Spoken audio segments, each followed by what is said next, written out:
Today we're going to be looking at the general picture of behavioral change processes. To do this, we're going to need the HAPA model. HAPA stands for Health Action Process Approach. It's developed on the basis of scientific research on the previous successful behavioral theories like the TBP, the theory of planned behavior, or the TTM, the trans-theoretical model, and these are called the motivational phase, which I will explain later on. Elements from these theories have been used to combine with newer scientific research where scientists have come up with new influences or factors that influence implementation and maintenance of the new behavior, which is called the volitional phase. HAPA is developed to understand and influence health behavior where persistent change needs to occur over a long period of time. One thing that the trans-theoretical model that we covered in the last video and the HAPA model have in common is the fact that we need to understand where people are in what stages because different stages require different strategies. As I mentioned before, we have two phases, which you find here. So the first is the motivational phase, and this is where the person develops the intention to change a behavior. Whereas in the volitional phase, you have post-intentional, self-controlled processes that leads to behavioral change. So these are kind of divided here. So if we look at the terms, we have risk perception.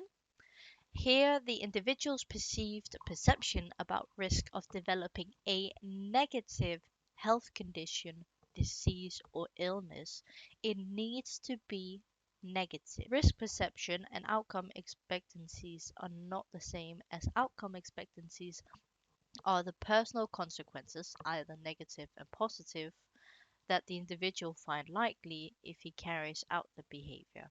So, this can both be positive and negative, but risk perception is just negative and it's about health in itself.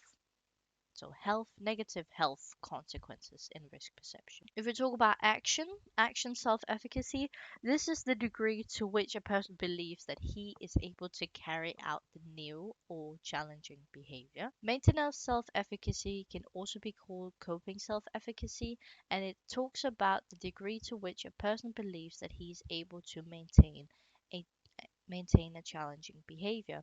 Here, the focus are on the barriers that they will encounter because you will encounter barriers regardless of what you do. Intention, as we discussed in the TPB, the theory of planned behavior, is how likely am I to carrying out the said behavior. So that's the intention. Action planning is more specific than intention because intention just states how likely am I to do the said thing, whereas action planning, you make an actual plan. This is what I call plan A, and you decide where you're going to do it, when you're going to do it, and how you're going to do it. Now, coping planning is plan B, I would call it. So you kind of prepare that plan A is not going to work out, and the planning is also very detailed. When am I going to do it? Where am I going to do it? And how am I going to do it? So the coping planning focus on barriers and how to overcome those barriers. The more detailed these plans are, the better they will work. Recovery self-efficacy is the degree to which a person believes that he or she is able to resume challenging behavior despite falling in. So, the focus here is on falling in and reclaiming the person's faith in themselves after a setback. The action, where we have initiative, maintenance, recovery, is a shortened and smaller version of the trans-theoretical theory, but initiative is basically just you start and you carry out the plan that you have made here, the action plan and the coping planning, and then you maintain that said behavior. And in case you fall in the in case you relapse, then you go into the recovery stage and restart your initiative. So if you want a more explained and detailed version of the action bubble, You can watch the trans-theoretical model on that, but it's basically just what I just explained. When using HAPA, the Health Action Process Approach model, it's important to take self control and emotion regulation into consideration because, again, they have a huge effect on this model, and there are lots of factors that play into these different areas.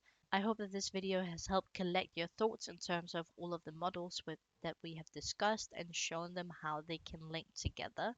Some of the models don't link as well together as others, but they generally have a sense of red string the whole way through. If you have any questions, you can drop them down in the comments. I've linked my Instagram and my TikTok as well if you're curious to see that. But I hope you learned something new and you have a great day. Bye bye.